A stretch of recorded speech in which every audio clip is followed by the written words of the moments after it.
ลืมลืมพี่หรือยังเล่าน้องจดหมายที่เคยใส่ซอง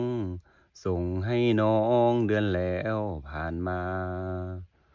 ทำไมไม่ตอบไม่ชอบก็จงบอกมา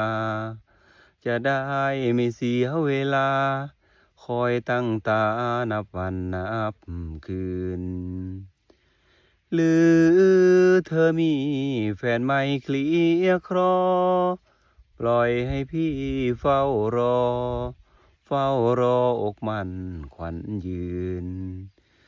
จึงได้มองผ่านพี่นั้นสุดแสนกล้ำกลืนไม่นึกว่าแม่ขวัญยืนจะกลายเป็นอื่นเสียแล้วละเนอ อกเราเอ่ยดูสิเคยรักกัน น้องซึ่งมาแปลพันเปลี่ยนพันไปแล้วหรือเธอ อย่าลืมเสียเล่าพี่เฝ้าแต่คิดถึงเธอ อย่าให้รักละเมอเพราะเธอเป็นคนเปลี่ยนแปลง จำคืนนั้นได้ไหมน้องวันเพ็ญเดือน12พี่และน้องร่วมลอยกระทง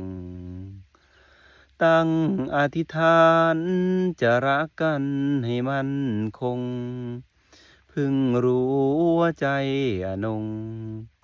สมยงไม่แน่ไม่นอน